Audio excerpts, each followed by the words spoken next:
महाराष्ट्र में भाषा विवाद को लेकर केंद्रीय राज्य मंत्री प्रताप राव जाधव से बातचीत की हमारे सहयोगी मनोहर केसरी ने। उन्होंने क्या कहा इस पूरे विवाद पर, वो सुनिए आप।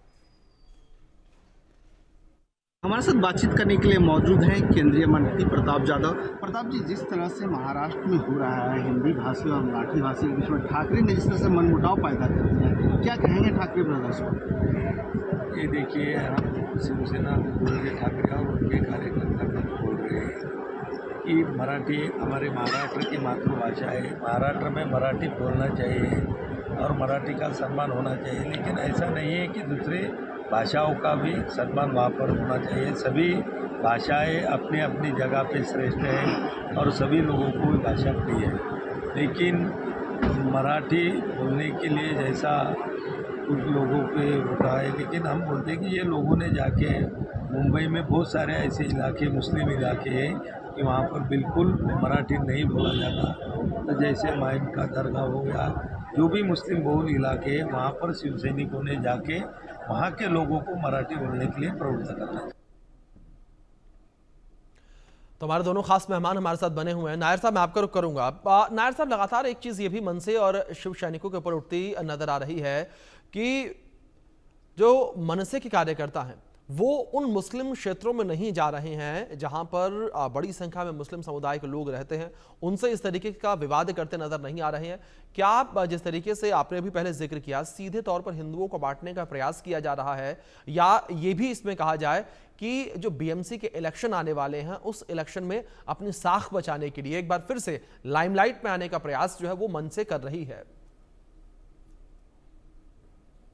देखिए, विधानसभा के चुनाव नवंबर में संपन्न हुए जी। और विधानसभा के चुनाव के दौरान शरद पवार साहब, कांग्रेस पार्टी, इन लोगों ने मुस्लिम तुष्टीकरण के लिए मौलानाओं के 18 सूत्री मांगों को लेकर अपना समर्थन दिया, वक्फ बोर्ड के पक्ष में समर्थन दिया और बहुत सारे तुष्टीकरण के विषय जो आए उन सभी तुष्टीकरण के विषयों को तथाकथित सेक्युलर पार्टियों ने हवा दी, जिसके साथ आज के उद्धव ठाकरे साहब की शिवसेना भी थी। उसके इतने सारे तुष्टीकरण करने के बाद एक तरफ से एक तरीके से इनके मंसूबे बड़े स्ट्रांग थे, क्योंकि लोकसभा के चुनाव इनके अनुकूल आए थे। लेकिन जिस प्रकार से बटेंगे तो कटेंगे और हिंदू एक हुआ और सभी हिंदुओं ने, क्योंकि हम सब ने देखा कि जिस प्रकार से पूरे महाराष्ट्र में जाति से ऊपर उठ करके, भाषा से ऊपर उठ करके लोग अलग अलग प्रांत के मुंबई में रहते हैं, सब मुंबई और महाराष्ट्र में रहते हैं, सब लोगों ने उतर करके वोट दिया और महाराष्ट्र के परिणाम हम सबके समक्ष है। और एक हिंदुओं ने बिठाई सरकार आज महाराष्ट्र में आदरणीय देवेंद्र जी फडणवीस के नेतृत्व में चल रही है। अब उसके बाद बौखला भी कुछ पार्टी जो है अपने अस्तित्व को बचाने के लिए लड़ रही है और ये आने वाले कॉर्पोरेशन के चुनाव जो 4 महीने के अंदर होने वाले हैं, और मुंबई महानगर, मैं खुद मुंबई का रहने वाला हूं, मुंबई महानगर का बजट, मुंबई महानगर कई स्टेट से बड़ा है इसका बजट, और यहाँ पर एक अपने अस्तित्व को लेकर के ये लड़ाई जारी है। इसका यहाँ मुंबई में उत्तर भारतीय कहो, दक्षिण भारतीय कहो, मेरा परिवार आजादी के पहले, स्वतंत्रता के पहले से मुंबई में है। और इस मुंबई शहर और महाराष्ट्र राज्य में, जिसकी राजधानी मुंबई है, कोई 100 साल के ऊपर से लोग यहाँ पे आके बसे हैं। तो यहाँ पर कोई भाषा का वाद ही नहीं है और हर व्यक्ति मराठी भाषा का सम्मान करता है और मराठी भाषा एक अप्रतिम भाषा है, अभिजात भाषा का दर्जा केंद्र सरकार ने दिया हुआ है। यहाँ का रंगमंच, यहाँ का सिनेमा, यहाँ का साहित्य, महाराष्ट्र को संतों की भूमि कहा जाता है। तो यहाँ कोई विवाद नहीं है, केवल एक शगुफा खड़ा करके अपने राजनीतिक अस्तित्व को बचाने के लिए बिल्कुल नायर साहब, यही नजर भी आ रहा है कि अपने राजनीतिक अस्तित्व को बचाने के लिए इस तरीके की औंची हरकतें जो है वो की जा रही हैं। बिलाल जी कुछ कहने का प्रयास कर रहे थे। बिलाल जी।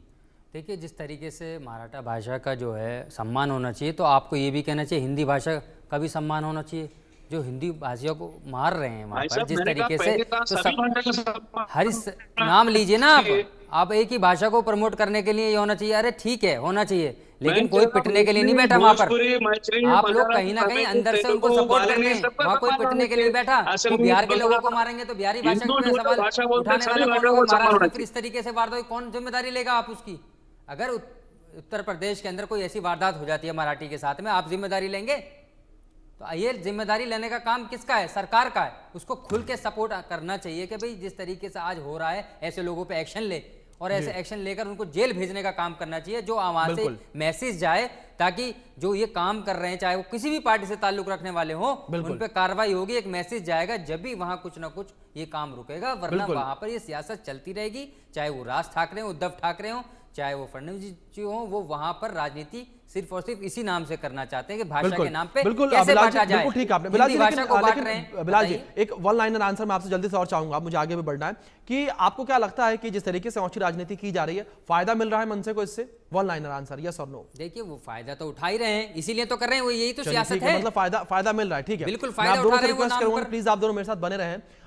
जहां महाराष्ट्र में भाषा विवाद को लेकर हिंदू जन जागृति समिति के महाराष्ट्र संगठन सुनील धनवट से हमारे सहयोगी दीपक विश्वकर्मा ने बातचीत की। इस बातचीत में उन्होंने क्या कुछ कहा आप देखिए। महाराष्ट्र का भाषा विवाद इस कदर बढ़ गया है कि उत्तर भारतीयों को चुन चुन कर मराठी ना बोलने पर पीटा जा रहा है। हमारे साथ हिंदुत्व की बात करने वाले हिंदू राष्ट्र सेवा के संगठक हैं, महाराष्ट्र से ही आते हो, महाराष्ट्र के प्रभारी भी हैं। उन्हीं से समझ लेता हूं कि क्या आखिर इसकी ज़रूरत है कि हमारे ही लोगों को हमारे ही देश में पीटा जा रहा है। सबसे बड़ा सवाल यही है कि हिंदुत्व की बात आप कर रहे हैं, हिंदू राष्ट्र की बात कर रहे हैं, उसके बावजूद हिंदुओं को ही पीटा जा रहा है उस राज्य में जिसको इस देश की आर्थिक राजधानी कहा जाता है। जी नहीं, सबसे महत्वपूर्ण बात तो ये है कि भाषावाद के नाम पे जो एक संघर्ष शुरू हुआ है वो कब शुरू हुआ है, वो कौन कर रहा है। हम तो हिंदूवादी संगठन है, राजनीतिक दल अपने अपनी चुनाव के पहले कुछ अपने एजेंडे लाते हैं, उस प्रकार से एजेंडा चलाया जा रहा है ऐसे लगा, क्योंकि इस देश को अगर हिंदू राष्ट्र बनाना है तो भारत में भाषावाद हो, प्रांतवाद हो, जातिवाद हो, ये सब बाजू में रख के केवल हिंदू करके विचार करना आवश्यक है, और ये हमारी भूमिका है यहाँ पे। लेकिन ये तो हो ही नहीं रहा ना, जिनको मारा भी जा रहा है उनसे पूछा जाता है मराठी आती है, नहीं आती है, तड़ से मार देते हैं। ये आपको लगता है सही कर रहे हैं?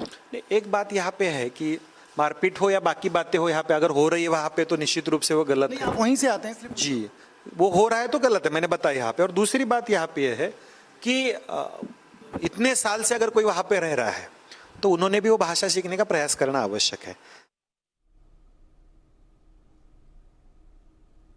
तो हमारे दोनों खास मेहमान हमारे साथ बने हुए, मेहमानों का रुख कर लेते हैं। नायर साहब, मैं आपका रुख करूंगा। नायर साहब, वीएचपी की क्या भूमिका है इस बीच, जिस तरीके से लगातार ये पूरा विवाद देखने को मिल रहा है? क्या वीएचपी लोगों तक जा रही है?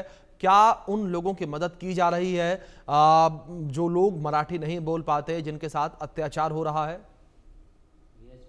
देखिए, मैंने पहले भी कहा, जैसे अभी हिंदू जन जागृति के अभी नेता ने जो कहा, उसी को मैं भी हमारा पक्ष है। हम सभी जो भाषा हिंदू बोलते हैं भारत में और विदेश में, हम सभी भाषा का सम्मान करते हैं। महाराष्ट्र की भाषा मराठी है, मुंबई महाराष्ट्र की राजधानी है। जो लोग यहाँ बरसों से रहते हैं उन्हें अवश्य प्रयास करना चाहिए मराठी भाषा सीखने का, क्योंकि मराठी भाषा बहुत। नायर साहब, माफी के साथ बीच में टोक रहा हूं, आपने जिस तरीके से अभी जिक्र किया अपनी बात में कि जो लोग यहाँ रहते हैं उन्हें प्रयास करना चाहिए, मेरा सवाल यह है कि जो नहीं बोल पाता,